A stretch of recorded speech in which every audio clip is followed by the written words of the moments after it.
Nous allons voir Saint-Pierre, mais la matière est abondante sur Saint-Pierre, il y a énormément de choses à dire. Je me suis tout de même un petit peu résumé. Nous n'analyserons pas tout le personnage, seulement je crois que dans le domaine de la symbolique, et surtout la raison pour laquelle le personnage existe. C'est ça que nous allons un petit peu décortiquer aujourd'hui.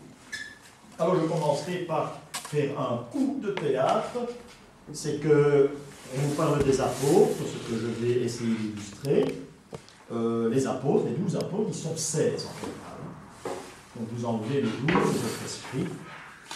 Il y a 16 apôtres, c'est-à-dire qu'il y a 16 personnages connus dans les Écritures qui ont suivi le Christ au départ. L'un après l'autre, il y a une liste, il y a l'ordre. L'Église n'explique plus ça, bien malheureusement, mais il y a une liste des apôtres. On ne peut pas mélanger l'ordre dans lequel on les place. J'essaierai de vous donner ça pour la prochaine fois, parce que l'ordre existe, mais je n'ai pas eu beaucoup l'occasion d'essayer de retrouver ça. Alors pourquoi on est tombé de 16 à 12 ?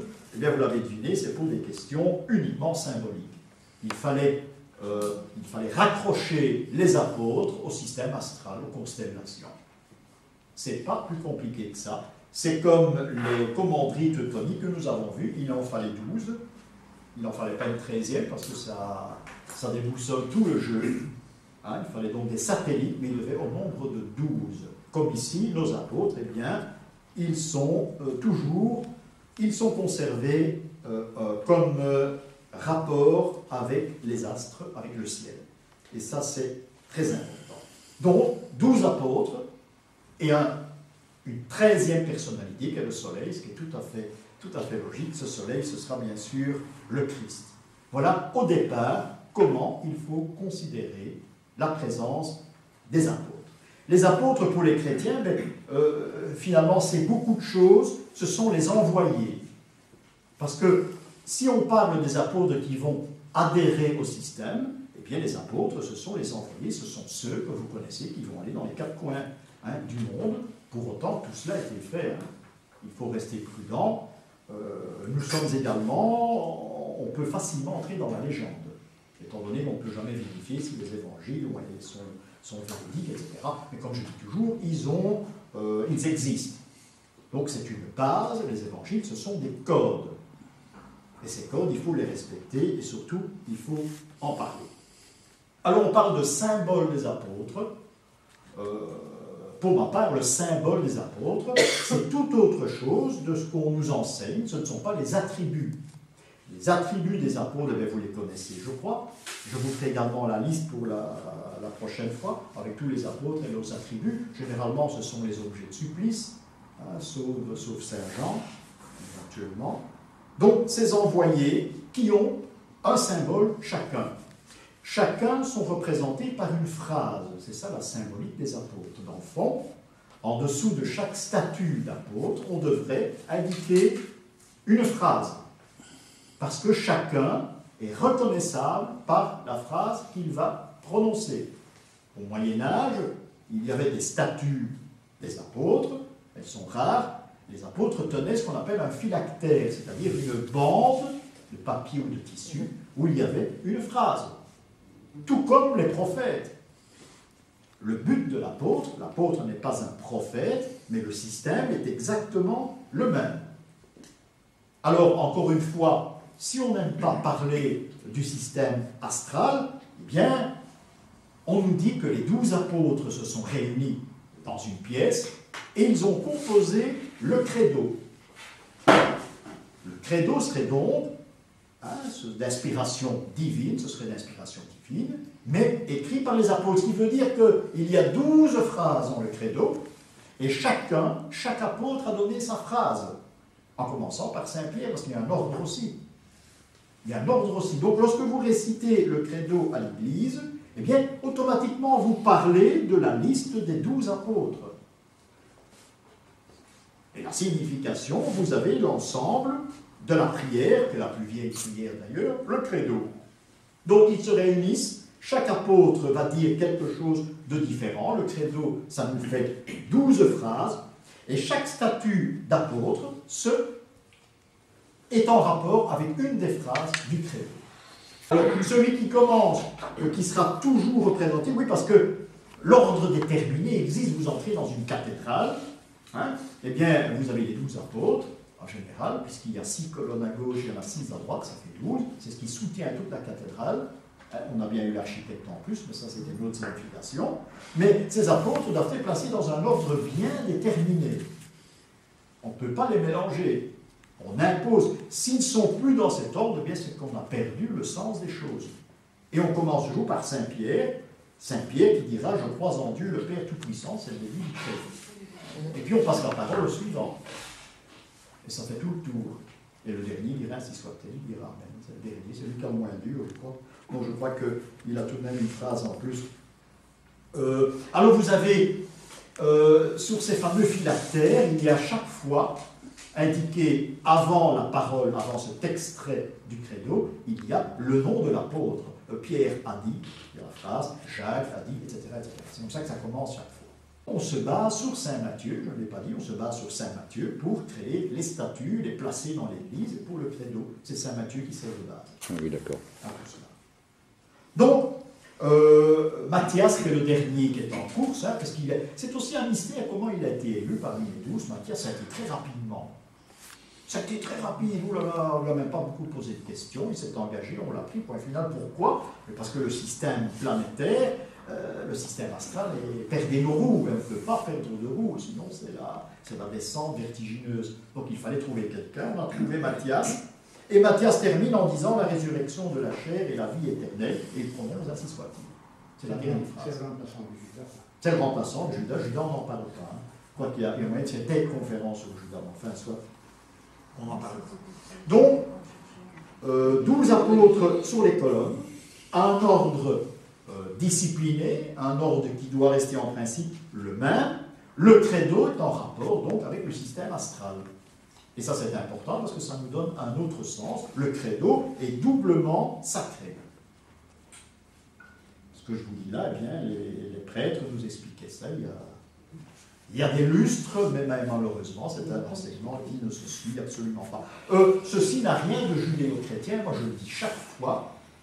C'est l'Église gallicane, en quelque sorte, c'est chez nous, c'est dans nos régions que c'est né, cela, en Europe centrale. Hein. Ça n'a absolument rien de judéo-chrétien, qui est un mot qu'il faut effacer du vocabulaire aussi, parce que nous n'avons aucun enseignement qui vient de Judée, hein, ni de ces pays-là, sauf que nous avons un enseignement biblique de l'Ancien Testament, et qu'il y a eu une période de flottement. Les druides, à un moment donné, ils étaient un petit peu à court. Vous savez, ce sont des enseignements oraux, donc les druides n'écrivent pas, probablement qu'ils ne savaient pas écrire. Donc, et cette transmission orale s'est transformée un petit peu, et on a dû repartir sous de nouvelles bases. On a adopté l'Ancien Testament, c'est comme ça que ça s'est passé. Hein. On n'a pas été le chercher là-bas, on a adopté cet Ancien Testament, et c'est pas pour ça qu'on est judéo-chrétien. Hein. Pourtant, c'est une phrase qu'on sort très souvent. On a nos racines celtiques, et je sais si on peut en être fier, on a nos racines celtiques, mais on n'a rien à voir, absolument rien, avec la Judée. Donc, probablement au 8e siècle. Paul, en principe, n'est pas un apôtre.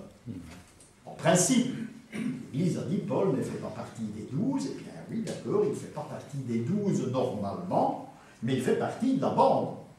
Donc on le représente, en général, c'est lui qui termine, il est en face de Pierre généralement, il est considéré comme un apôtre. On n'en a plus 12, on en a 13. Chaque apôtre représente une constellation, donc chaque apôtre a sa fête dans le mois qui représente une constellation. Hein, c'est important. Saint-Pierre, par exemple, c'est le signe des Gémeaux, donc on doit fêter Saint-Pierre. Seulement, il y a un problème, c'est qu'on a tout de même changé de temps en temps de calendrier. Et on n'a plus notre calendrier du début de l'ère chrétienne. En principe, on doit adapter ça avec le calendrier julien, mais le grégorien, tout flanqué en l'air, il y a 15 jours en suspens que l'Église ne considère plus, et ça déboîte un petit peu pour la seconde fois la fête des apôtres. Saint-Pierre, c'est pas le 29 juin. Oui. Je crois que c'est la seule Saint-Pierre et Paul qui a sa place. Et on lui a, comme ce sont les jumeaux, les Gémeaux. Comme ce sont les Gémeaux, eh bien on a placé Saint-Pierre et Saint-Paul à la même fête. Donc c'est encore un souvenir de ce côté astral des choses. Et tous les autres ont une fête qui correspond à l'astre, à la constellation qui représente. Ça, c'est en ce qui concerne ces apôtres en question. Calendrier julien, je vous en ai parlé. Je crois que c'est depuis le départ, du moins on l'a prétendu, depuis le départ d'Avignon vers Rome, depuis le fameux départ, que tout a été chamboulé, on ne s'y retrouve pas. C'est curieux que ça tombe chaque fois avec ces dates-là. Il y a beaucoup de choses qui changent en Église à ce moment-là. Et c'est vrai qu'on ne parle pas de ça non plus. Ces gens sont partis s'installer à Avignon. On a dit qu'ils étaient antipathes. Ils sont revenus à Rome. Vous imaginez le changement et de culture, d'habitude et d'enseignement. Ils sont dans un autre monde. Alors qui était antipathe ou pas? Moi, je suis très méfiant avec les papes d'Avignon. Ils sont aussi papes que les autres. Il suffit pas de déménager la boutique et on est toujours pape tout de même. Donc là, il y a matière à discussion dans l'histoire du grand schisme. Tous les jours, à la messe, le prêtre donnait le nom des apôtres dans le même ordre d'idées, dans l'ordre, les uns après les autres, et le prêtre déclamait la phrase du credo qui correspondait à l'apôtre. C'était tout à fait normal dans l'ordre de la messe. Excusez-moi, je ne sais pas à quelle époque ça a été supprimé, mais ça a été supprimé depuis longtemps, je crois, mais ça faisait partie du propre de la messe. Il donnait dans l'ordre les mois de l'année. Dans le fond, ça sacralisait une nouvelle fois la messe, parce que c'est vraiment quelque chose à étudier de très sacré. On parlait des apôtres qui manquent, eh bien on a Barnabé d'abord, Barnabé dont on ne parle pas, Matthias en question, vous parlez de Paul, Matthias en question, et alors Marc et Luc, qui ne sont pas considérés comme des apôtres. Pourquoi ne les a-t-on pas pris dans le lot? Ce sont les évangélistes en plus. Et on ne les a pas comptés, donc on a fait 12. Il y a une raison symbolique pour avoir conservé ces 12-là. Alors, j'en reviens à mes 16 apôtres.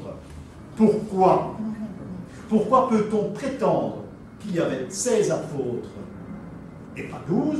Mais il y a une raison très simple, c'est qu'il y avait 16 prophètes. Et comme chaque prophète est en rapport avec un apôtre, c'est pas difficile, donc chaque apôtre est en rapport direct, et c'est par le biais des astres, puisque chaque prophète peut se fêter et représente une constellation également. On a donc automatiquement certains de ces prophètes qui collent avec l'apôtre en question. C'est à Chartres qu'il y a ça, mais on ne peut pas le voir parce que c'est tellement haut et on n'a jamais pris de photo. Chaque fois que je vais à Chartres, je regarde dans les bouquins. Il y a des vitraux tout en haut de la nef, la grande nef, où il y a chaque fois l'apôtre et le prophète qui correspondent au-dessus. Donc une correspondance. Je cherche un autre endroit, j'en ai jamais trouvé. De temps en temps, et je crois qu'il n'y a pas tellement longtemps qu'on a vu ça dans une église. Et je crois que c'était en Belgique où il y avait certains apôtres représentés au-dessus avec un prophète. Mais je ne sais plus où c'est. Donc vous avez les grands évangélistes, c'est Daniel, Ézéchiel, Jérémie, Isaïe et Jérémie, et bien ils correspondent à nos évangélistes. Ce n'est que chaque évangéliste retrouve ses origines chez un de ces 4 grands prophètes. Alors il se pourrait, c'est un exercice à faire, il se pourrait que le phylactère que présente un prophète soit peut-être en rapport avec une phrase du credo, d'une façon ou de l'autre. C'est une étude à faire aussi, à condition que l'on retrouve ces phrases qui sont présentées par les prophètes. Et ça, je crois que c'est moins facile. Les prophètes, vous en avez beaucoup. À chaque fois que vous avez dans les bâtiments, même civils, comme à la Grande Place, vous avez un brave homme avec une barbe qui présente une phrase, eh bien, c'est un prophète. Il ne faut pas indiquer autre chose. Quoique là, ils sont précis à Bruxelles. Au musée, ils ont indiqué que c'était le prophète sans rien dire. Attention, ce n'est pas facile de les reconnaître. Ou bien ça a été placé là pour qu'on ne les reconnaisse pas, prophète X, ça aussi. On ne va pas chercher tellement loin, surtout dans le domaine civil. Donc, le credo peut être représenté, peut-être se retrouver parmi les annonces de différents prophètes. Prophètes qui vont donner naissance aux civils, on a vu ça, ces fameux civils qui sont les femmes qui prédisent, ce sont des païennes qu'on a converties, des païennes plutôt qu'on a repris, païennes, on les a adoptées d'une certaine façon, elles annoncent des tas de choses. J'ai parlé de Saint-Gudule, qui était une inspiration sibylique. Eh bien, ces femmes ont servi une chose, c'est à mieux asseoir. Les femmes étaient enfin, avaient un mot à dire, c'est une grande phrase, dans la religion. Les femmes deviennent prophétesses. Je crois que dans l'Ancien Testament, il n'y en avait qu'une, je crois. C'est Judith qui était prophétesse. Judith, oui, ça doit être Judith, je ne sais plus. Je crois que c'est Judith. il n'y en avait qu'une, et bien ici l'Église a dit, il y en a une, on va faire 10. Et puis il y en a un malin qui en a rajouté 2. Et on en a fait 12. Donc ces femmes, en quelque sorte, eh bien, elles prouvent une nouvelle fois, l'Église a dit, bon, maintenant nous allons donner la parole aux femmes, c'est civil, eh bien, elles prouvent une nouvelle fois que l'Église existe bien, que nos évangiles sont sacrés, puisque elles aussi, anciennes païennes converties, eh bien, elles en parlent. C'est ça le but du jeu. Bon, alors, reparlons des apôtres, maintenant nous laissons tomber le côté astral des choses. Prenons l'apôtre maintenant dans le domaine de la symbolique qui nous intéresse surtout. Au départ, nous avons quitté on ne peut pas dire les légende, mais les évangiles, la signification des évangiles, on n'en parle pas, parce que vous connaissez ça aussi bien que tout le monde. Il y a la signification de l'apôtre. L'apôtre, c'est bien l'envoyé, c'est l'homme qui part en mission, mais ça, nous sommes au premier degré. Ça veut dire qu'on doit nous expliquer la raison d'être, la raison d'agir d'un apôtre. La raison principale, c'est que l'apôtre est responsable d'un principe d'activité. C'est un travail que va faire l'apôtre. C'est un travail qu'il va faire sur place, et là vous allez comprendre beaucoup mieux. L'apôtre Pierre, par exemple, eh bien, il a un travail. La première partie de son action, c'est bien sûr révéler l'enseignement du Christ. C'est la première chose qu'un apôtre doit faire. Lorsque nous prenons les 12 apôtres, eh bien, on a un système, disons plutôt un cycle d'énergie venant d'un message reçu. Ce message qui est sacré, ce message qui va tout déterminer. Et la signification des évangiles, la signification, la raison pour laquelle les apôtres sont là. Parce qu'ils ne sont pas là par accident. Ils sont là au bon moment et ils vont nous révéler chacun l'objet de leur travail. Et c'est parfois très contradictoire, on va voir ça. Donc chacun a sa mission, et chacun en principe emploie une langue différente. Contrairement à la tour de Babel, eh bien, c'est aussi un des mystères, bien sûr, des évangiles et de l'histoire sainte, c'est que, en une fois, c'est vrai, Jean, eh bien, il parle toutes les langues. C'est une explication. C'est une explication de la mission, en quelque sorte. Parce qu'il faut parler la langue du pays. Saint Thomas est allé dans les Indes, et s'il ne peut pas manier la langue véhiculaire, il ne pourra jamais s'exprimer. Et c'est pour ça qu'on a institué la fête de la Pentecôte, c'est l'Esprit Saint qui descend sur les apôtres. Donc là, le départ est donné, c'est ce qu'on nous enseigne dans notre catéchisme, c'est aussi vu que le monde, du moins que le monde chrétien. Donc, ils vont, pendant quelques dizaines d'années, ils vont poursuivre l'enseignement du Christ.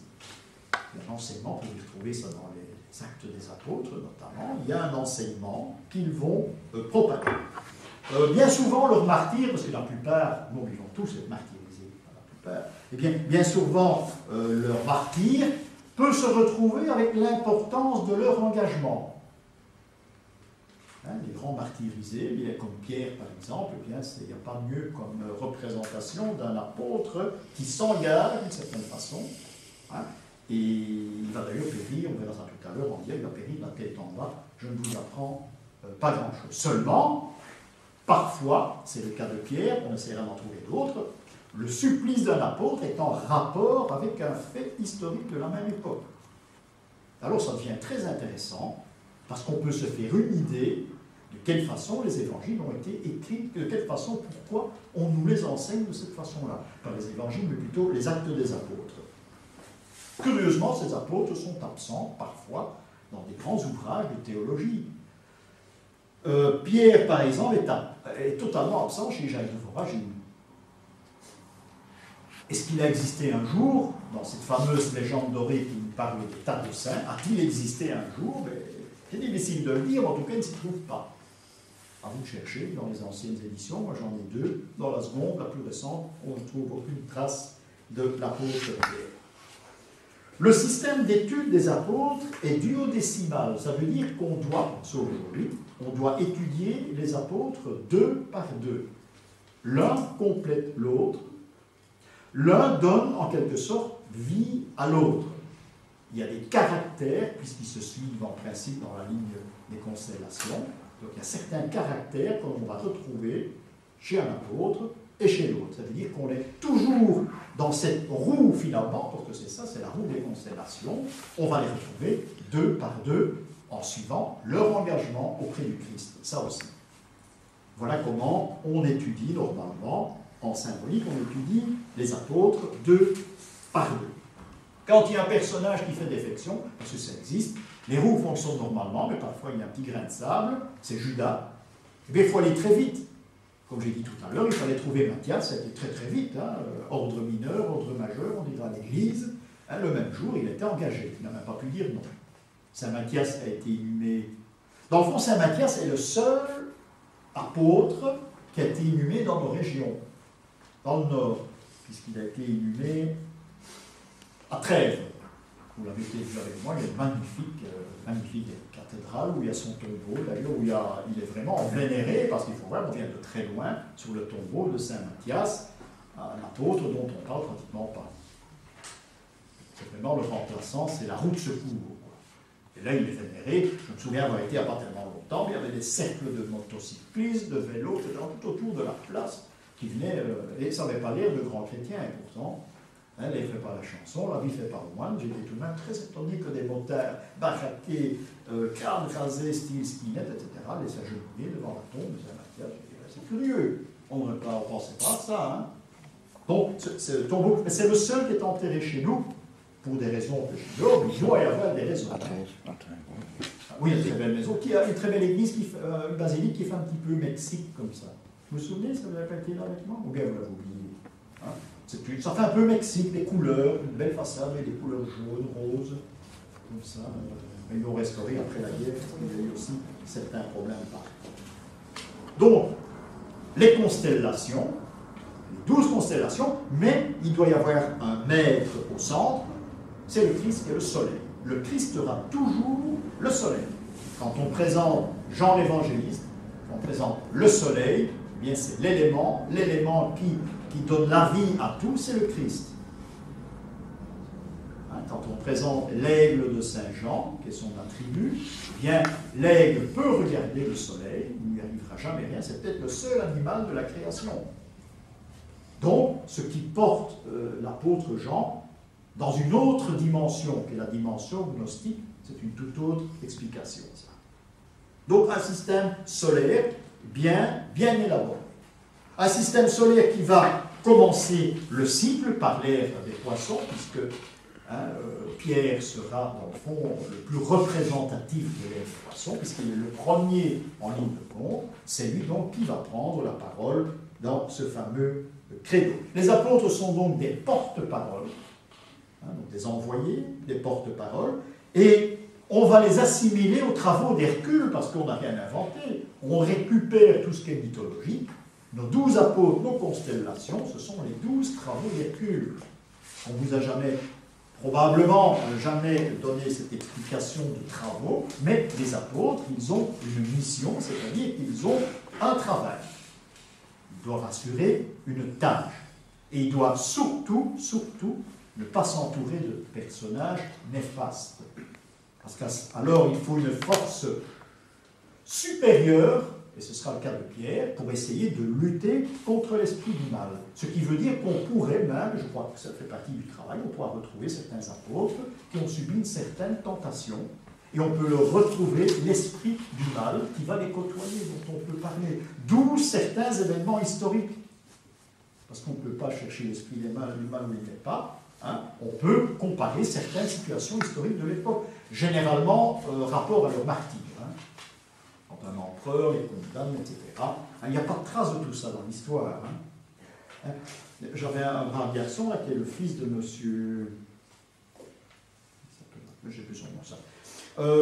Il fait de l'histoire en classe, il est à l'université, il me dit « Oui, mais vous êtes trompé, vous parlez d'un personnage qui a été persécuté par Dioclétien. » Je dis « Oui, mais d'accord, c'est une erreur historique, mais on a dû employer ce personnage-là pour bien faire remarquer que c'était très dur, la persécution des chrétiens.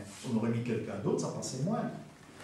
Et ce Dioclétien, en quelque sorte, remplace un empereur qui a probablement fait les 400 courses. Il avait tout à fait raison, historiquement parlant, ça ne colle pas. Mais ce personnage, c'était avec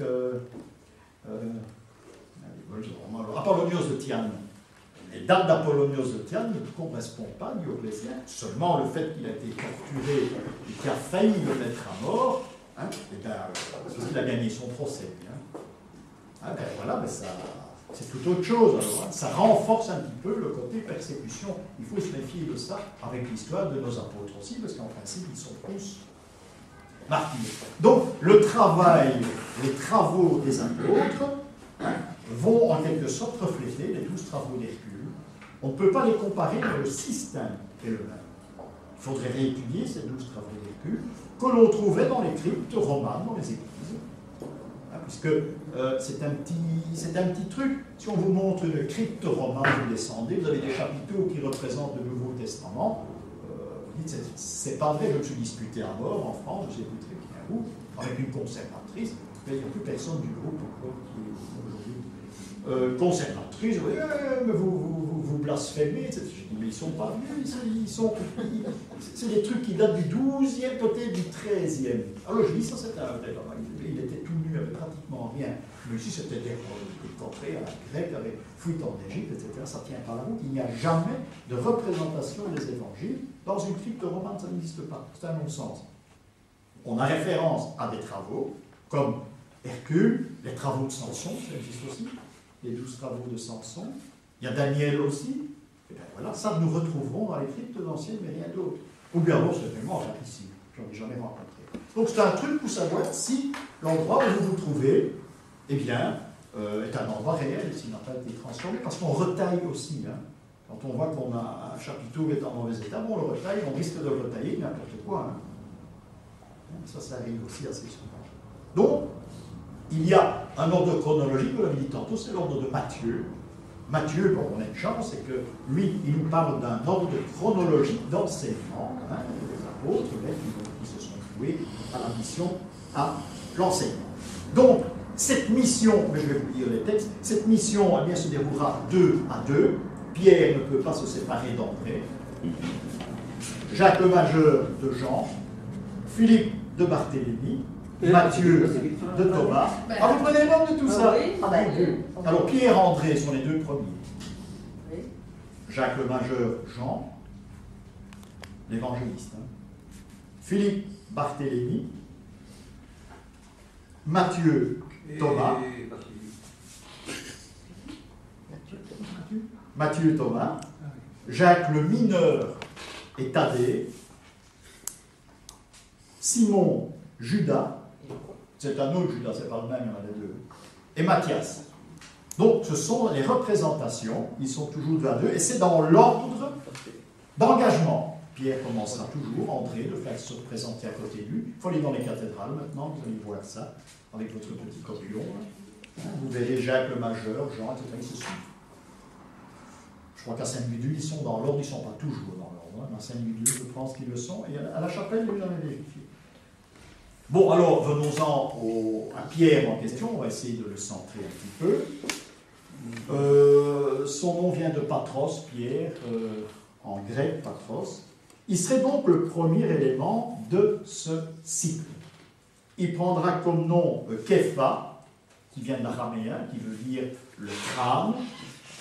Ça, ce sera son nom de bataille. Oui, ça donne képhalé en grec, c'est crâne. Képha, képhalé, d'où céphalé. Et son nom réel, c'est Simon. Simon qui signifie l'obéissant. Ça, c'est la signification de son prénom. Alors, Pierre correspond au signe du lion, et éventuellement, on peut le comparer à Hercule qui va tuer le lion pour se revêtir de sa peau. Voilà l'amalgame que l'on peut faire entre Hercule et Pierre. On essaiera de trouver les mêmes significations chez les 11 autres, ou plutôt les 15 autres, puisqu'on est appelé à étudier les 15. Donc, Hercule va tuer le lion, et va s'emparer de sa peau. C'est comme ça qu'on le représente toujours, avec une peau de lion, une massue, une peau de lion sur les épaules, et dans une main, il présente 3 boules. 3 boules d'or, en principe. Donc, si Pierre est du signe du lion, Pierre fait partie des signes de feu. Encore une fois, il est le premier, il a le signe de feu, c'est lui qui s'occupera, on lui aura confié toute une mission. Donc il a un signe de feu. Ne pas confondre les fêtes, je l'ai dit, Saint-Pierre, Saint-Paul, 29 juin. Ici, nous ne sommes plus. L'époque du lion commence le 22 juillet hein, et se termine au mois d'août. Il y a le cas parfait, bon, on n'est pas tellement loin, mais ça prouve dans le cycle, il y a eu un dérèglement. Parce qu'en principe, ça doit toujours correspondre. Alors on dit que par humilité, eh bien, Pierre a choisi d'être martyrisé, crucifié, plutôt la tête en bas. Hein, c'est un signe vraisemblablement d'humilité. Les historiens expliquent ça autrement. Je n'aime pas cette version où le Christ aurait été crucifié normalement parce que les bandits de grand chemin, on les crucifiait à la croisée des chemins de cette façon-là, les traîtres, etc. Et Pierre, lui, ce sont des petits délits, donc là c'est la tête en bas. Voilà, c'est une version tout à fait historique que l'on apprend en histoire généralement. Ou quand on fait l'exégèse de certaines écritures. Oui, j'ai entendu souvent cette version, mais je ne vais pas trop tout de même m'y attacher. Lorsque vous prenez les clés de Saint-Pierre, il m'est arrivé de rencontrer dans la clé elle-même, dans le corps que l'on place dans la serrure, la représentation de cette croix inversée. Par là, l'artiste, bien souvent le sculpteur, veut démontrer par la présence de Pierre. Il est représenté avec les habits du pontife, du pape généralement, et on représente cette croix, c'est une mise en garde, tu n'es qu'un homme, tu peux périr comme un homme. Voilà ce que ça veut dire. Hein. C'est une phrase qui est très latine d'ailleurs. Hein, c'est une phrase que les empereurs employaient quand ils avaient des généraux qui avaient fait des victoires assez exceptionnelles, et c'était la phrase de l'empereur généralement, n'oublie pas que vous n'êtes qu'un homme. Hein. Tandis que l'empereur, lui, Néron notamment, il approchait, il était une divinité, Néron, hein, il se considérait comme une divinité, mais il avait, quand il y avait des grandes victoires, parce que ces gens faisaient des grandes victoires, barbares, mais les grandes victoires, eh bien, il lui disait, n'oubliez pas que vous êtes un homme, c'était la parole de l'empereur. Donc ça se termine toujours comme ça. Ce n'est pas un avertissement au pape, au pontife, hein, mais n'empêche, il y a toujours cet avertissement, attention, il y a quelque chose qui peut vous attendre à n'importe quel moment, puisque vous êtes un homme. Vous êtes relégué à ce niveau-là. Ce qui est tout à fait normal pour un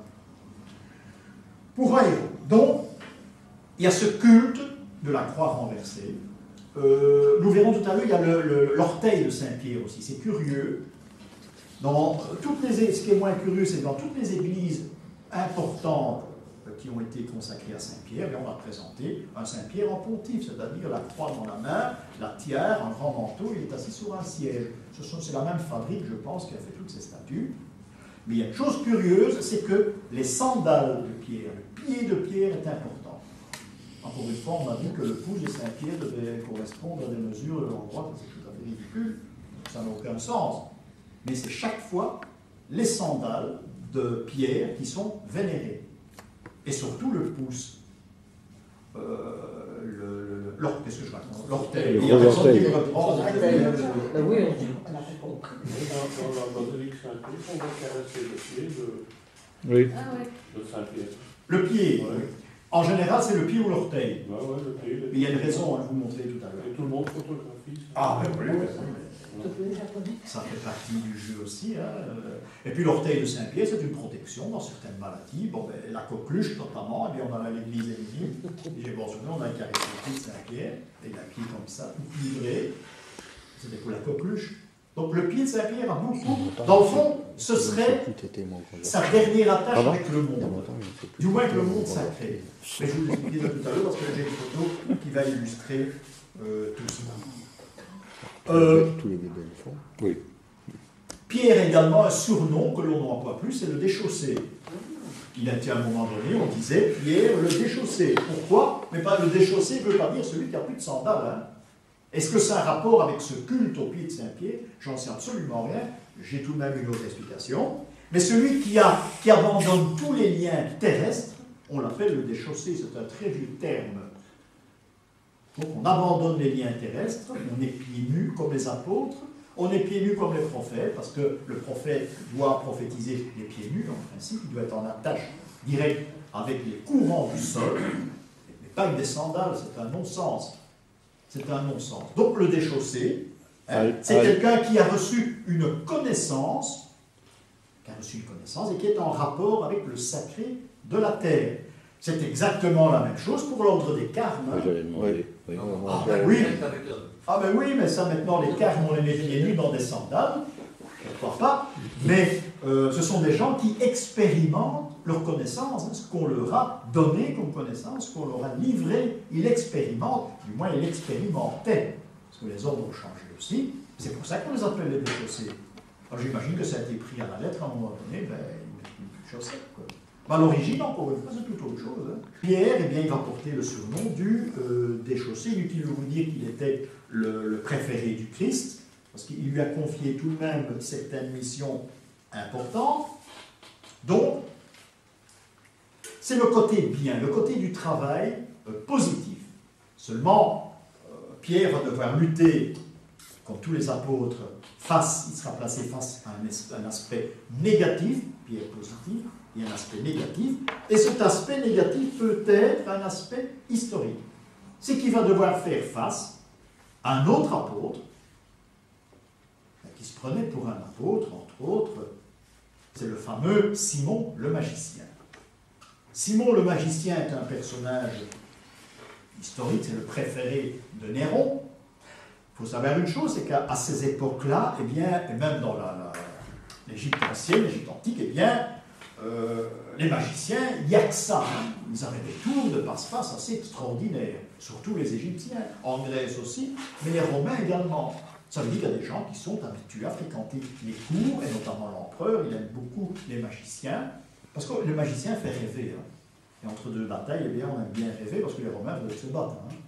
Et bon, on aime bien rêver un petit peu. Eh bien, il y a à Rome un nommé Simon, même prénom d'origine que notre Pierre en question.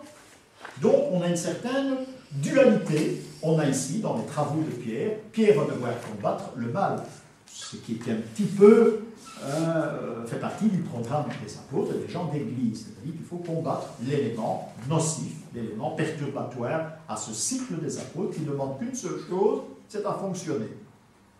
Donc, c'est un problème de dualité. Alors, Simon le magicien, j'en ai parlé dans un livre d'ailleurs, mais c'est un personnage que l'on connaît finalement assez peu. Il a exactement la même énergie que Pierre, que l'apôtre Pierre, seulement Pierre représente la lumière, toujours comme nous avons vu au début de nos cours numéro 1 de symbolique, on est confronté chaque fois à la lumière et à les ténèbres, dans tout ce qu'on représente. Donc on a ici cet élément lumière qui est Pierre, Simon, et on a Simon le magicien, qui est l'élément des ténèbres, qui va donner nom à la magie noire, d'ailleurs. Ce nom vient de cette époque-là, la fameuse magie noire, mais c'est là que ça vient. Simon le magicien, parce que c'est son nom, eh bien lui, il a employé la magie noire, et Pierre, qui est du côté positif des choses, il emploie la magie blanche.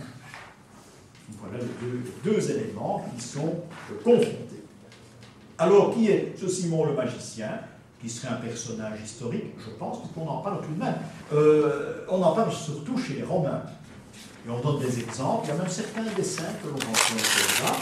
Donc, c'est un homme qui participe, qui crée des démonstrations assez spectaculaires. On peut comparer ça au cirque, quelque sorte. Ce ne sont pas des simples numéros de magie, non, ce sont des représentations assez extraordinaires. J'ai lu par exemple qu'à la cour de Néron, il y avait une salle avec de grandes statues de bronze, il a réussi à faire pleurer ces statues de bronze. Ne prenons pas ça à la lettre, mais ça veut dire tout de même qu'il y a quelque chose d'étrange. Puisque ce sont tout de même des gens sérieux, capables que le magicien était capable de faire pleurer des statues de bronze. Il faut bien sûr voir ici une réaction tout à fait normale d'un côté négatif qui accuse un côté positif qui a une chance de pouvoir marcher. C'est ça le but de la couleur noire, généralement. La même soirée, eh bien, il a fait pleurer ces statues, et il y a des serpents qui vont sortir de la bouche de ces statues. Donc, et toutes ces statues, l'effet de Néron, il était très étonné, très impressionné. Néron, il était très impressionnable. Et il disait qu'il avait un pouvoir sur le cycle de vie des hommes. Ce qui veut dire qu'il se prenait pour Dieu. Et il s'est pris pour Dieu à un moment donné. Il a même suivi l'enseignement, non pas l'enseignement, mais certains faits de la vie du Christ, et il s'est appliqué. Il est parti, par exemple, à plus de ses nouvelles pendant les 40 jours du Christ, il n'en a plus de ses nouvelles, quoi. Il est parti, hein, et puis il est revenu. Mais il a voulu imiter certains faits que les apôtres lui ont racontés, parce qu'il était très bien au début avec les apôtres. Il voulait les payer, et tout, le mot simonie, hein. Il voulait les payer pour avoir les trucs de magie, parce que lui, il appelait ça comme ça, hein. Ça n'avait rien de très... C'était des trucs de magie qu'employaient les apôtres. Et il est venu chez Pierre, eux, qui l'ont renvoyé méchamment, un coup de pied au derrière, il est venu proposer de l'argent, parce que Pierre employait certains trucs de magie, et il étonnait les gens. Alors pourquoi pas moi, il disait Simon, je suis aussi valable. Donc vous voyez qu'il y a cet élément ici, cet élément négatif, et cet élément positif qui vont entrer en jeu. Donc le but de Pierre, de l'apôtre, c'est de démontrer que Simon, eh bien, il utilise des trucs. Alors il y a une scène que vous connaissez dans l'Acte des Apôtres. Pierre va ressusciter un enfant à l'aide d'un bâton. Mais le bâton est quelque chose de très important. On a vu celui de Saint Orde, là, qui a une autre signification, mais ça peut avoir encore un autre sens. Ici, le bâton de Pierre, eh bien, c'est le bâton avec lequel il va pouvoir ressusciter. Mais pour Simon le magicien, ce bâton, c'est un bâton magique. Hein. Je sais, ça vient peut-être de là. Hein. Ce que les magiciens emploient finalement. Ce bâton est important parce que Saint Materne va hériter de ce bâton, il va également faire des miracles. Ça, c'est la légende. On nous enseigne cela sous les bords de la Meuse, notamment à Jambes, où il y a Saint Materne, et bien on parle que Materne a hérité du bâton magique de Pierre, on ne dit pas bâton magique, hein, le bâton de Pierre, et qui peut réaliser certains miracles grâce à ce bâton. Donc c'est quelque chose qui a plein pouvoir, pas uniquement de nous décrire hein, le soleil, le calcul, les mesures, non, mais ça peut nous amener, encore une fois, à un troisième degré, à autre chose.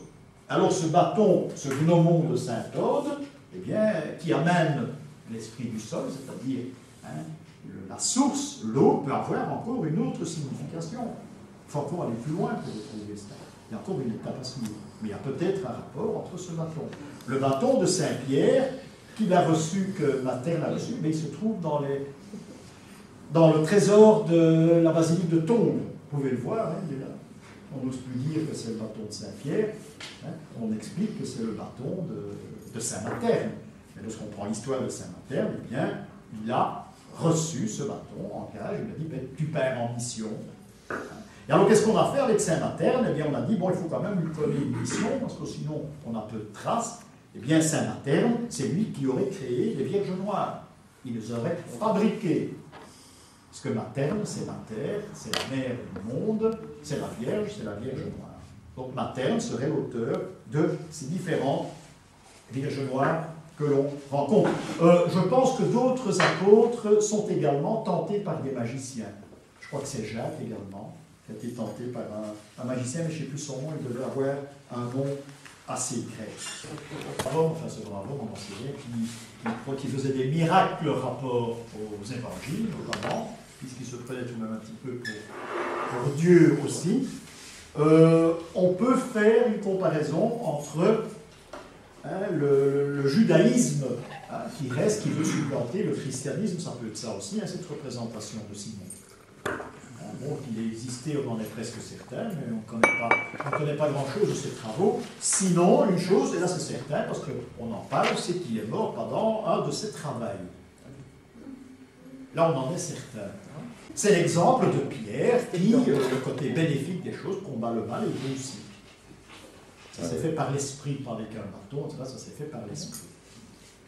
Donc, mais je crois que vous avez tous un de mes livres, je crois que j'ai fait un texte là-dessus, mais qui est peut-être plus historique que symbolique. En fait, il faut savoir qu'il existe, parce qu'il y a peu de gens qui savent ça.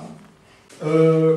Simon fera, disons, il va simuler la mort en public. Hein, il va simuler la mort en public. Il va quitter la scène, comme je vous l'ai dit, et il va revenir 3 jours plus tard. Là, on ne peut pas donner d'autres explications. Il avait déjà lu ça quelque part, il a voulu mettre ça à son profit. C'est ça qui s'est passé. Alors, il vole dans les airs, il prétendait qu'il volait dans les airs, au-dessus des villes également. Il parle des villes, Rome notamment, Cologne. Il y a Cologne, il y a peut-être un côté historique des choses qu'il faudrait essayer d'exploiter. Alors, Pierre, qui lui a reçu les clés, il peut délier tout ce qui se passe dans le ciel et sur terre, etc. Eh bien, il va délier, il va employer la clé pour nuire à Simon. Simon va rater un de ses tours et à la grande consternation de Néron, eh bien, Simon va tomber mort. Le plus grand magicien du siècle est mort. Il prive donc l'empereur, donc d'un élément. Alors, il est possible que Simon soit mort de la même façon que Pierre. Il est possible que les deux éléments se sont finalement joints, que c'est une victoire. C'est comme un Saint-Georges qui va terrasser un dragon, par exemple. Le système est exactement le même. Il se rend vainqueur du mal, mais il y a toujours une condition. Eh bien, Saint-Pierre serait mort de la même façon que Simon le magicien, quoique Simon le magicien n'a pas été crucifié. Ça, nous verrons tout à l'heure, parce que j'ai une dia qui va vous illustrer cela. Oui, la phrase qui donc s'élève, s'abaisse, etc., c'est une phrase, c'est un dicton, mais qui peut être mis ici. Il paraît que ce tome, sa cervelle a éclaboussé dans tous les sens, parce qu'il devait quand même représenter la Bible, dans une grosse cervelle, il en été rempli, il en a été récupéré tout ce qu'on pouvait, un petit peu comme des reliques. J'ai jamais entendu parler des reliques de Simon le magicien, du moins. Alors, Néron aurait été vexé par la mort de son magicien, et c'est alors qu'il a arrêté Pierre et qu'il l'a fait crucifier. C'est un côté historique des choses. Bon, on l'expliquera autrement dans les Actes des Apôtres parce qu'il faut donner une autre dimension à la crucifixion de Pierre. C'est un peu logique. Pierre va renier le Christ, l'histoire du coq, etc. Ce qui ne veut pas dire qu'à chaque fois que vous avez un coq, c'est rapport à Saint-Pierre. C'est dangereux aussi ça. Je vous en montrerai un tout à l'heure qui n'a aucun rapport. Alors, d'une certaine façon, le Christ le condamne à refaire une nouvelle expérimentation. Et que va-t-il faire? Eh bien, le Christ va l'envoyer parcourir les 3 chemins des pèlerinages. Qui deviendra chez nous Saint-Jacques, qui deviendra Rome, Saint-Pierre, et Jérusalem, pèlerinage à la croix. La coquille Saint-Jacques, la rose Rome et la croix pour Jérusalem.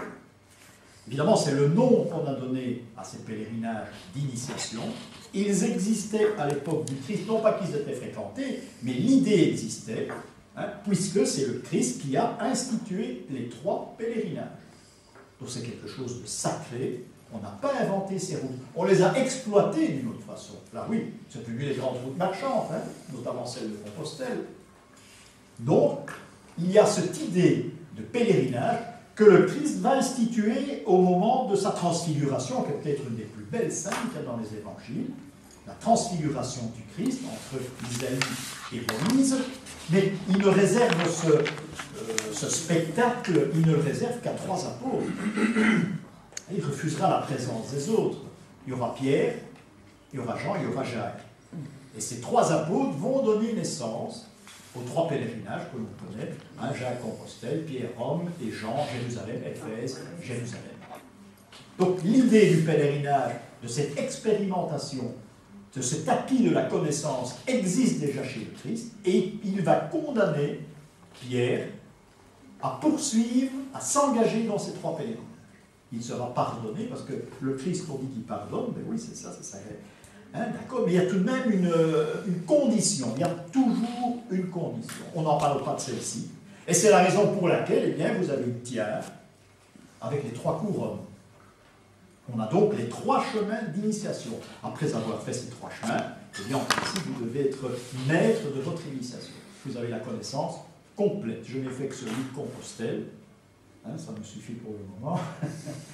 Mais bon, c'est la première partie. Puis vous allez à Rome et puis vous allez à Jérusalem. Et en principe, vous ne devez plus revenir de Jérusalem. Les 3 couronnes, ce sont donc les 3 pèlerinages. Maintenant, dans les livres de l'Église, pas dans les livres de théologie, dans les livres de l'Église, et bon, on dira que c'est l'esprit, le pape qui est responsable du temporel, du spirituel. Et la 3e couronne, ça c'est méchant pour un pontife. La 3e couronne, eh bien, c'est qu'il est maître de tous les souverains du monde. Ce sont ça les 3 couronnes. Vous voyez que c'est tout de même plus beau à l'origine.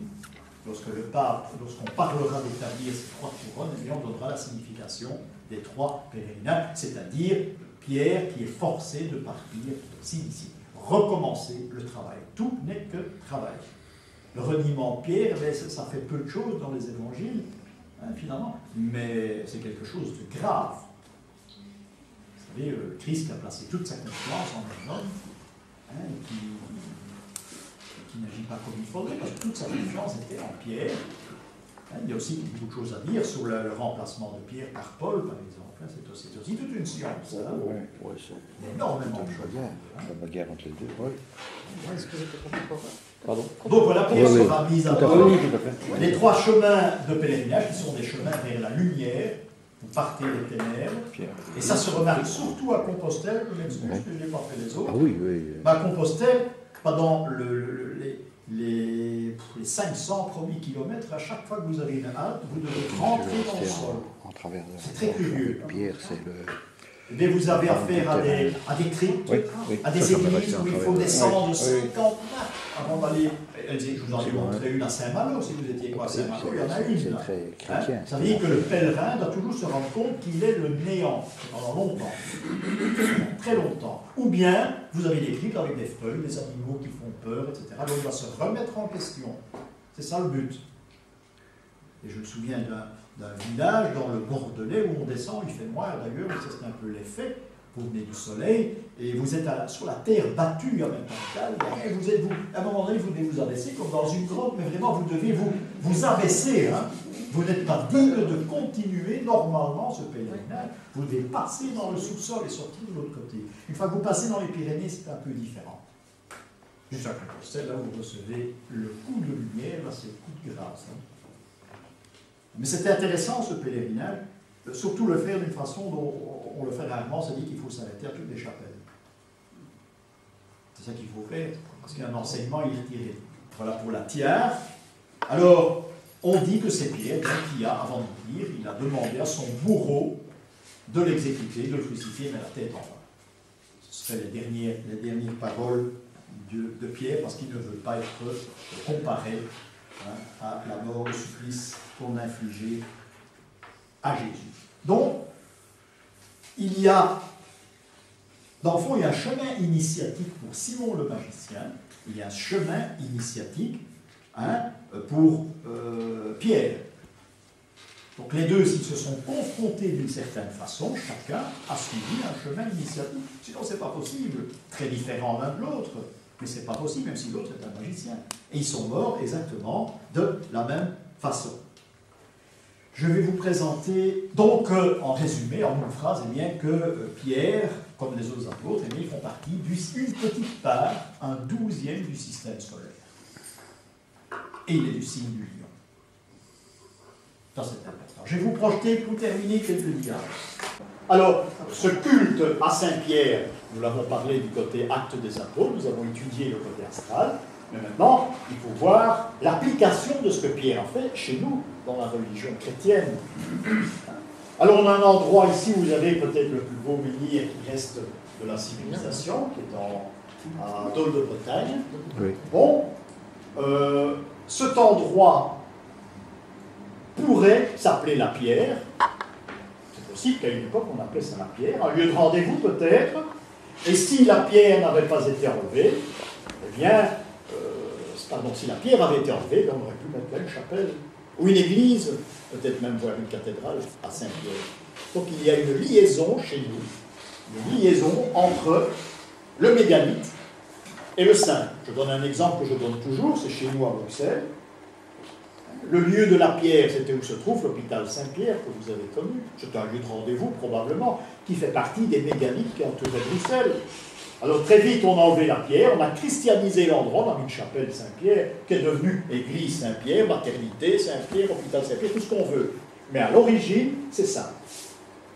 Alors, il y a des endroits, en Bretagne par exemple, ou ailleurs, on a christianisé la pierre, on n'a pas enlevé, on a mis ici, on a creusé une petite niche et on a mis une statue de Saint-Pierre.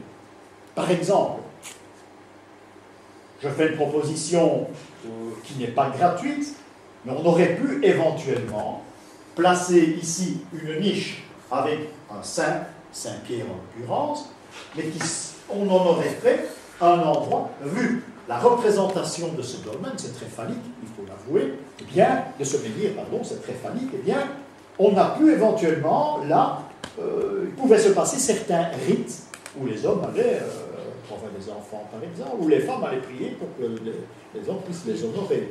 Par exemple, il y a un cas, on le verra peut-être, hein, parce que c'est fort caché, près de Nivelles, je vais peut-être aller vous le montrer, mais c'est curieux, il y a de nouveau un Saint-Pierre qui est en jeu.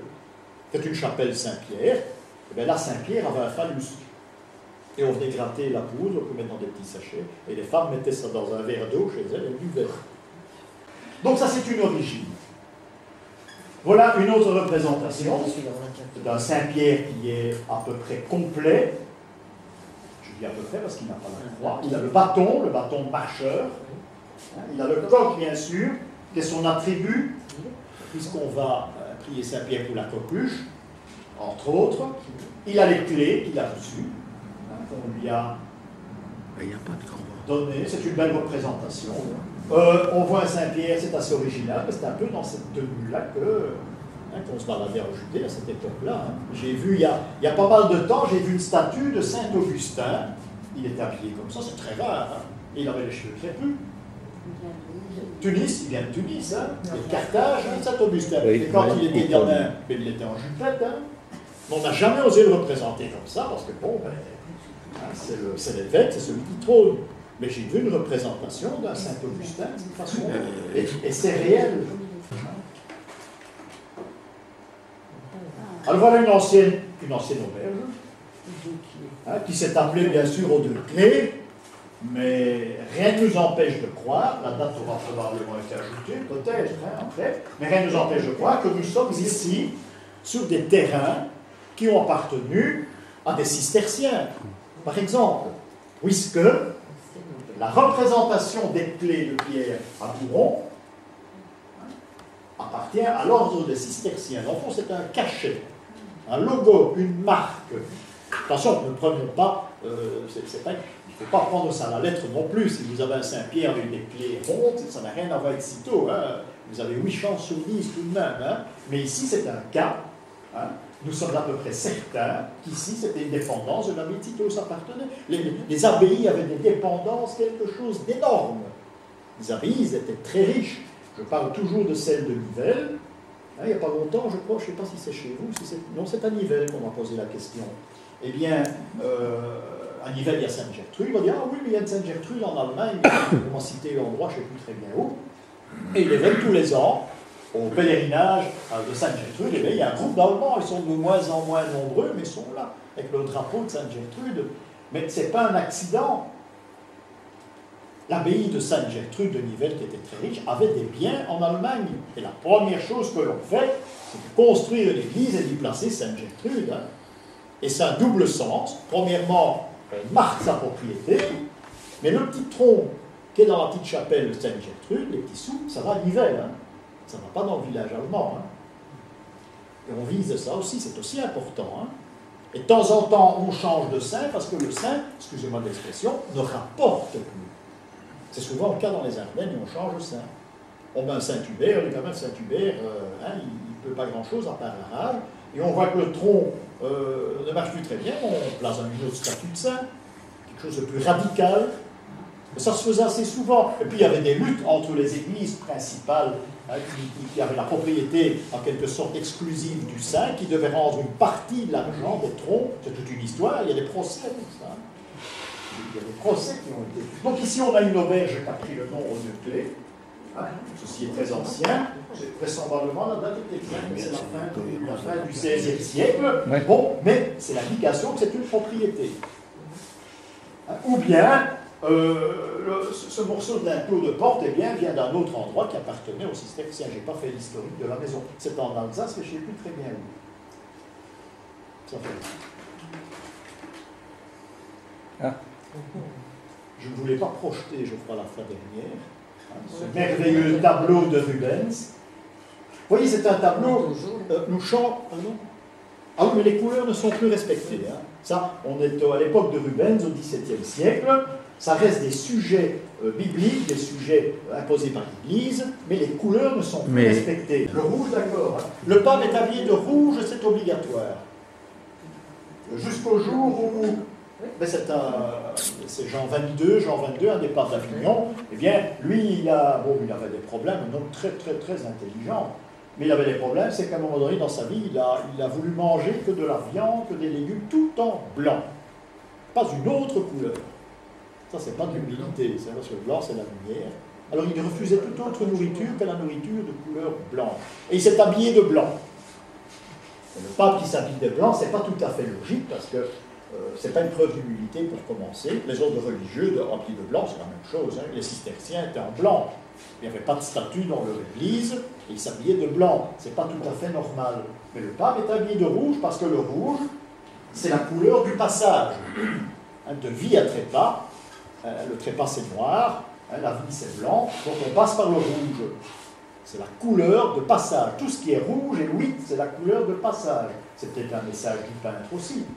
Mais je ne crois pas qu'il faut aller chercher très loin. On a les deux clés. L'une est or, l'autre est argent. L'argent, bien sûr, et les tendances noires, c'est la terre. Et l'or, bien sûr, c'est le ciel. Ça a donné naissance à un problème alchimique. Et de là, on peut prétendre qu'on l'a placé sur l'endroit où on pense que Bruegel a été inhumé, mais tout ça, c'est de la légende pure, c'est beaucoup plus simple que cela.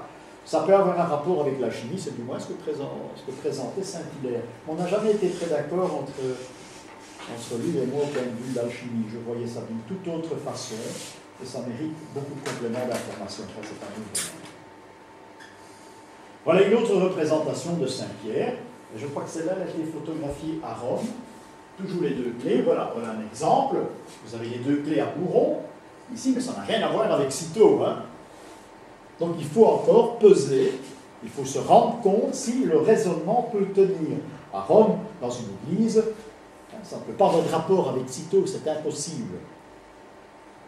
Comme vous voyez un saint, les attributs sont différents dans le nord du pays que dans le sud de la France, c'est le même saint, mais il y a une raison. Donc il ne faut pas généraliser, blanc c'est blanc, noir c'est noir. Il faut adapter. Il faut adapter. La coquille n'a rien à voir avec Compostelle. Hein. Oui, mais votre Gaillard l'a montré la grande place, c'est des coquilles. Il a dit que c'était des coquilles Saint-Jacques, seulement il a été confronté à cela. Je le comprends, système coquille, parce qu'il manque d'éléments, mais la coquille remplace l'auréole. On ne met plus d'auréole au sein, à la Renaissance, on met une coquille. Hein. Ici, il a le double jeu. Hein. Il a l'auréole et il a la coquille. Donc on est probablement à l'endroit où ça passe, mais ça n'a rien à voir avec Saint-Jacques. Hein.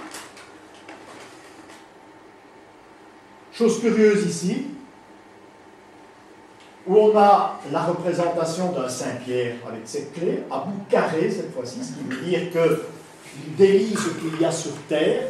Les bourrons, c'est qu'il délie et relie ce qui existe dans le ciel. Donc on a ici une représentation terrestre.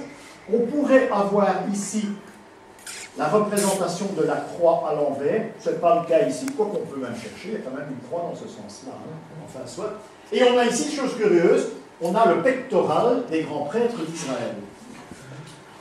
Jusqu'à présent, c'est inexplicable. Donc il y a les 12 pierres précieuses, puisque chaque tribu d'Israël a sa pierre précieuse.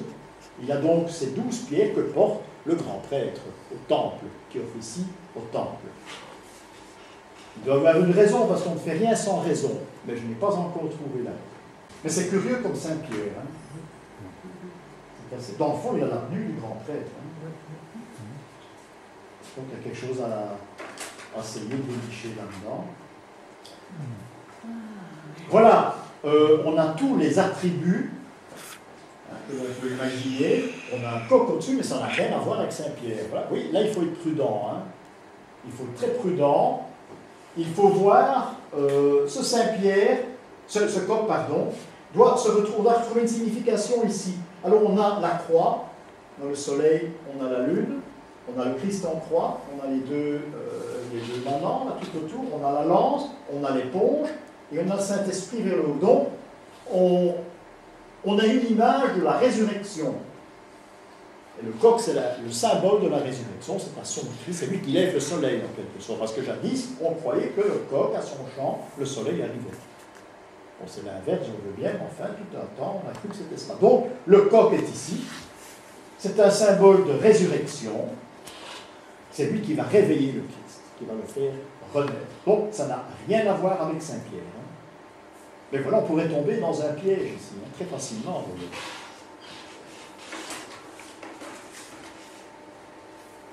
Alors, je pense qu'ici, il s'agit de ce qui a donné naissance à ce culte du pied de Saint-Pierre. Je dis je pense, c'est une idée. Ça se trouve dans les environs de Rome. C'est une plaque de marbre, il y a en latin, quelques inscriptions, et ça se trouve à l'entrée d'une chapelle, dans le sol, je ne sais pas si vous avez vu ça, et vous avez les sandales de Saint-Pierre. Alors on dit que Saint-Pierre, c'est à cet endroit précis qu'il a rencontré le Christ, qui lui a dit, bon, je vais me faire crucifier une seconde fois. Donc, il est possible que ça a donné naissance à cette vénération du pied de Pierre. Je n'en sais absolument rien, mais c'est une proposition. Ça a été exploité par un écrivain polonais, j'ai plus le nom, il peut-être le connaître, l'endroit est exploité par un écrivain. Et ça se trouve dans les environs de Rome. Donc, il est possible qu'à cet endroit, bon, il s'est passé quelque chose de toute façon, hein. Il y a quelque chose d'important qui s'est passé là, avec l'apôtre Pierre. Oui, peut-être, mais oui. je ne sais pas. Mais c'est intéressant, moi j'ai fait ça dans la campagne de Rome, mais il y a bien longtemps. Alors on a un événement aussi dans l'histoire de Pierre, une représentation du saint, ici. Nous avons la tiare au-dessus, et nous avons les fers, qu'on rencontre parfois comme attribut à Saint-Léonard, parce qu'il est le patron des prisonniers. Saint-Pierre est prisonnier, on l'enferme dans un cachot, et l'ange vient le délivrer. Ça s'appelle Saint-Pierre au lien. L'ange viendra défaire ses liens, et il dira une phrase, il dira « Maintenant je sais ». Phrase qu'on dit en général quand on a fini un pèlerinage. Il dira « Maintenant je sais », d'ailleurs c'est inscrit sur les livres, quand il y a une statue de Saint-Pierre avec un livre, et c'est le cas à Anderlecht notamment.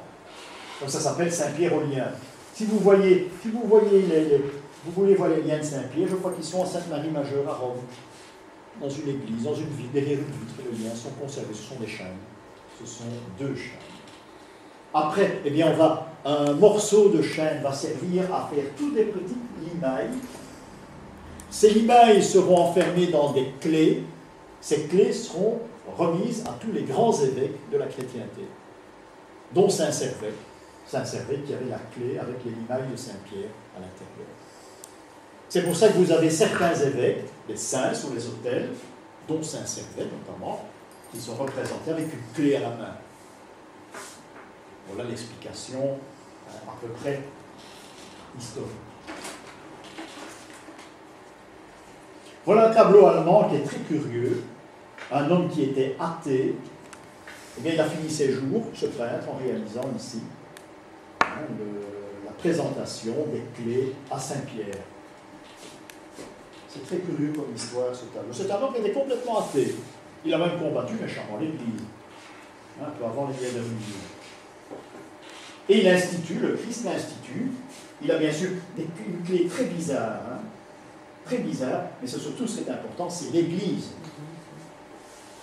Ne croyez pas qu'un vieillard qui tient une église, ce soit toujours Saint-Pierre. Ça peut être Saint-Rémy aussi dans nos régions. Pas confondre les deux, c'est une confusion qui se fait assez souvent.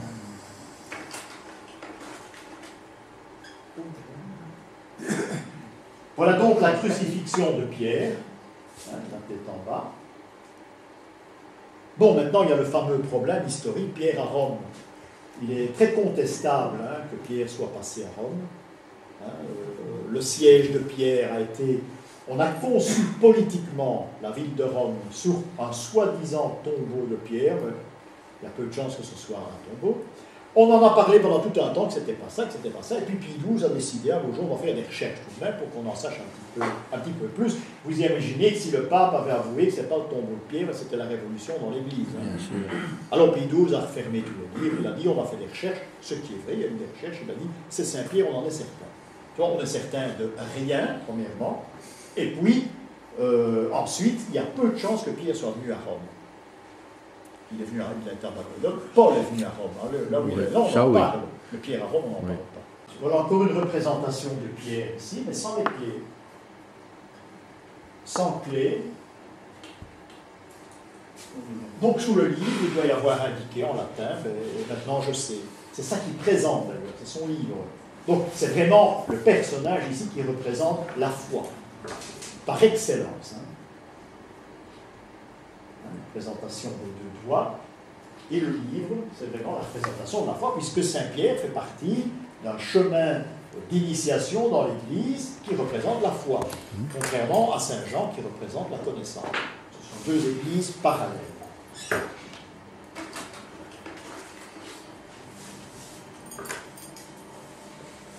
C'est un vitrail qui vient de la cathédrale de Cologne, qui est une cathédrale Saint-Pierre à Cologne, ce qui prouve son ancienneté.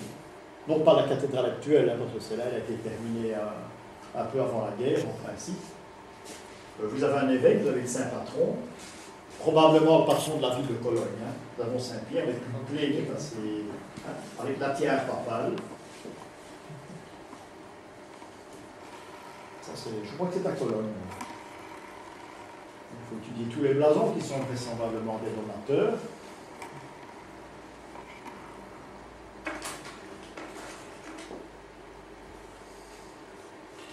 Ça, c'est une fresque, probablement pensée, qui se trouve dans la crypte de Boulogne-sur-Mer. Ah oui. On n'a jamais trouvé notre genre M3. Voilà les deux clés. Les deux clés avec les bouts carrés. Mais il se pourrait, parce que je ne crois pas vous l'avoir dit, les bouts carrés, c'est l'obédience bénédictine. Donc les bourrons c'est Cîteaux, les cisterciens. Les bouts carrés, c'est Cluny. Ce sont les bénédictins. Donc il faut faire la grande différence entre les deux. Les bénédictins sont un petit peu plus gnostiques, un petit peu plus, font partie de l'église de Jean. Donc, si nous étions dans un endroit un peu quelconque dans la crypte de la basilique de Boulogne, eh bien, il y a un rapport certain avec les bénédictins.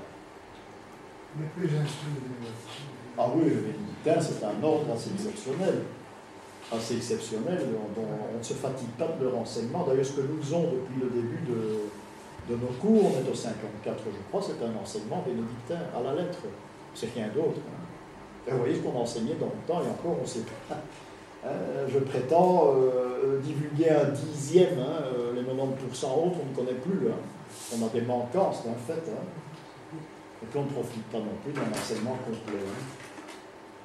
Alors voilà cette éternelle représentation d'un Saint-Pierre qui se trouve dans les églises consacrées à Saint-Pierre. Vous avez donc le pas, donc la couronne, la tiare. Il y a des tas d'emblèmes qui ont peu d'importance. On a une clé là aussi. Puis il y a tout de même encore une croix, mais elle ne me plaît pas. C'est récent, ceci ça doit dater de la fin du 19e. Mais elles sont toutes les mêmes et elles sont placées dans les églises où il y a un culte à Saint-Pierre. Il y en a une à l'église Émilie. Pourquoi est-elle là? Est-ce que c'est le rappel de l'hôpital Saint-Pierre? Est-ce qu'elle vient de là? J'en sais absolument rien. Dans les minimes, elle ne doit pas se trouver. Ça, c'est un principe de base. Elle n'a rien à faire là. Il ne faut pas dire ça à Undervis, parce qu'on n'est pas d'accord. Alors, encore une représentation de Pierre maintenant, avec les deux clés, remarquez or, argent. Et bourret. Ce qui veut dire blanc et noir, mais on ne peut pas représenter de blanc ni de jaune dans l'héraldique, dans les couleurs de la symbolique, sauf quand on présente Judas. Et son Donc pied. on a affaire ici au ciel, à la terre, et regardez le pied comme il est bien poli. On y vient un petit peu pour n'importe quoi, on vient caresser. J'ai même entendu d'autres scènes un peu plus obscènes, mais qui se passent et qui se passaient. Voilà un agrandissement des clés. Parfois des scènes obscènes, c'est parfois intéressant, mais on a très difficile à retrouver la signification. Il y a un Saint-Guilain dans la commune de Saint-Guilain, près de Mons, c'est une vieille statue qui est sur le côté de l'église. Et on m'a expliqué un jour, c'est une dame qui m'a expliqué ça, c'est que jadis, les jeunes filles, pour trouver un mari, eh bien, elles allaient remonter leur jupe devant Saint-Guilain. Ça se faisait le soir quand il y avait pas de. Ça fait partie d'un tas de. Ah oui, il y a des choses à retrouver dans le domaine aussi. Hein. Ici, c'est curieux, il y a 3 clés. Il y en a même une 4e. Il y a 4 clés. C'est pas mal. Hein. C'est toujours une croix, mais bon, elle nous est présentée dans un autre sens. Oui, il n'y a pas d'explication. C'est pas ancien, donc je ne vais pas chercher longtemps. Hein. Si c'est ancien, là, je m'interroge ici. C'est toujours du 19e. Je crois que c'est sûr. Oui, c'est dans les prisons. Hein. Fort Boyard. Il a son livre sur les genoux, il a ces 4 clés. Curieux. Voilà un pied vénéré. Ah, celui-là, il a travaillé. Et en principe, vous devrez avoir une relique ici. Que l'on embrasse. Une relique de Saint-Pierre, peut-être. Du moins, ce qu'on fait passer pour une relique de Saint-Pierre. C'est possible aussi. Voilà un beau pied, un pied qui a servi. Donc, les sandales, il est possible que ce soit rapport au pas de Saint-Pierre près de Rome. C'est bien possible. Sauf si on a. Voilà un blason, qui n'est pas un blason finalement. C'est l'étape de la loi. Vous avez les 2 clés. Encore une fois, c'est une croix, mais elle n'est pas l'enfer. Hein. Une croix ici, on a la tiare et on a les commandements. On a 1, 2, 3, 4 jusqu'à 10 de l'autre côté. C'est très curieux. Là, il ne faut plus chercher, c'est du 18e, il ne faut plus chercher les clés, c'est bien d'ornementation. Il y a un travail à faire pour savoir pourquoi, à une certaine époque, l'Église partage 3 d'un côté, 7 de l'autre. Oui, ici c'est décoré, c'est pas la 18e, c'est la 19e. Il y a une phénoménale recherche dans le 19e, on présente cette fameuse tiare, donc 3 chemins de pèlerinage. Mais on en a fait autre chose, bien spirituel, bien temporel du pape, et le pouvoir sur tous les souverains du monde chrétien. Voilà ce que ça représente en principe.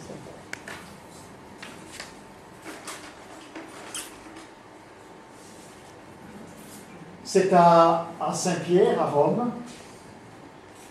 C'est l'escalier qui, en principe, on monte l'escalier sur les genoux, en faisant une prière. Chaque main, j'en ai vu qu'ils faisaient, notamment des Allemands, à l'époque où j'ai fait la photo. Mais en principe, c'est l'escalier qui provient de l'endroit. L'escalier a été gravi par Jésus lorsqu'il a été rencontré Pilate à son jugement. On l'a enlevé de Jérusalem et on l'a placé à Rome. Voilà ce qu'on raconte dans l'historique. Et c'est pour ça qu'il est vénéré. D'ailleurs, en principe, on peut marcher sous les côtés, là. On ne sait plus comment ça fonctionne, mais ici, il faut obligatoirement dire on doit le faire à genoux. Voilà une représentation de Saint-Jean de Latran, c'est-à-dire ce qui se trouvait là avant le Vatican. Ou plutôt, c'était la résidence des papes.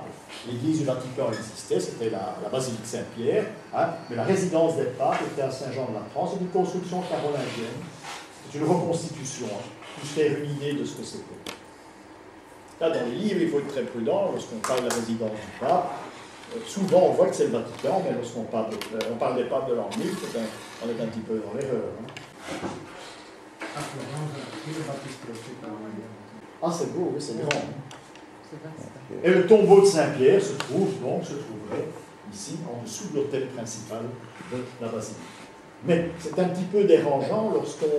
Bon, c'est toujours un pèlerinage, c'est toujours une relique, c'est toujours important. Mais c'est un peu dérangeant parce que du côté historique, il n'y a rien qui prouve que Saint-Pierre est passé par Rome. Et les protestants se lèvent, ils montrent le point. Oui, c'est vrai. Mais ils se sont basés sur Petrus, et il y avait une indication en latin. Un mot. Bon, il y a la photo existe, un mot. Ils ont dit c'est là. Et ça tombait très bien. Hein. Voilà, ici, bon, il y a une petite erreur. Hein. On a affaire à une épée, on a affaire aux 2 clés, seulement les bouts devraient être carrés. Ça, c'est fantaisiste. Hein. Nous sommes, l'épée, les 2 clés, le bout carré, ce sont les bénédictins. Bon, je n'ai que celle-là, je m'excuse, mais je vous l'ai présentée. Donc, il y a une erreur dans la représentation, mais ça représente bien les bénédictins ici aussi, c'est une évolution. Hein. Enfin, ce n'est pas tout à fait exact. C'est sur la chaire de vérité d'une Église qui nous démontre que l'endroit appartenait aux bénédictins. D'ailleurs, je crois qu'il y avait un monastère de bénédictins à cet endroit. Donc c'est une indication. Chaque ordre religieux a son indication. Vous devez savoir où vous vous trouvez en regardant le logo. Dominicanisme. Voilà ici. Eh bien, nous avons le résumé de toute l'histoire de Pierre, finalement. Nous avons au-dessus la représentation de Simon le magicien. Simon le magicien qui grimpe sur une tour et il va se jeter dans le vide. Souvent, l'histoire nous dit que, et on le voit ici par terre, il est tombé la tête en bas et non pas son corps. C'est la tête qui a touché le sol la première, exactement comme Saint-Pierre en dessous. Donc, les deux éléments ont quitté le monde de la même façon. Ont eu la même mort en quelque sorte, mais le supplice est différent. Donc, la tête en bas. C'est où ça dit? C'est à Cologne. Ma connaissance, c'est la seule église où il y a une représentation de Simon le magicien. C'est la seule. J'en trouverai peut-être une autre un jour, enfin, là c'est flagrant. Tout est représenté. Et on a le supplice de Pierre ici, en dessous. Donc c'est bien ici la confrontation entre le bien et le mal. Donc on a la représentation de Saint-Pierre ici. On a le Christ et on a Saint-Jean. Il n'y a pas... Dans le fond, on a une représentation des apôtres comme on les voit rarement. D'habitude, Jean est affalé sur la table, bien souvent. Bon, c'est un tableau qui est intéressant. Pierre se trouvera toujours à cette place, toujours à la droite du Christ. Et dans les ouvrages, en peinture et en sculpture, on représente toujours Pierre chauve avec un petit toupet à la main. C'est comme ça qu'on le reconnaît généralement, c'est un vieillard avec un petit toupet. Alors, oui, j'ai écrit celui-là, entre mille. Ah oui, à l'approche de la Renaissance, eh bien, les papes ont décidé de se donner cette coiffure pour être plus près de Saint-Pierre. Ça veut dire qu'il y a toute une liste de papes, dont les Médicis. Vous retirez la tienne et bien vous découvrez ça. C'est une façon de se démarquer, c'est une façon d'être le plus proche possible de Pierre, c'est d'adopter sa coiffure. Et c'est très curieux, remarquez sur les tableaux. Attention, ici c'est un pape qui est très ancien, mais ça a été dessiné au XIXe siècle, parce que les papes, les portraits, on n'en a pas tellement. Vous imaginez qu'il y en a, on ne sait pas s'ils ont existé, alors on va leur portrait. Ça veut dire qu'à une certaine époque, eh bien, au XIXe, on s'est dit, on va quand même à chacun leur donner une tête. Et c'est le cas de celui-ci, je crois que c'est un pape, je crois que c'est Honorius, donc à l'époque, avant les Templiers même. Donc on est loin de là. Mais je voulais vous signaler ça, parce que c'est la seule que j'ai trouvée encore. Il y a ce petit toupet de cheveux, là, qui donne l'apparence, qui rappelle Saint-Pierre. Et la Renaissance, les papes en avaient bien besoin d'essayer d'avoir une apparence, parce que les affaires allaient très mal à l'Église. Et bien voilà, c'était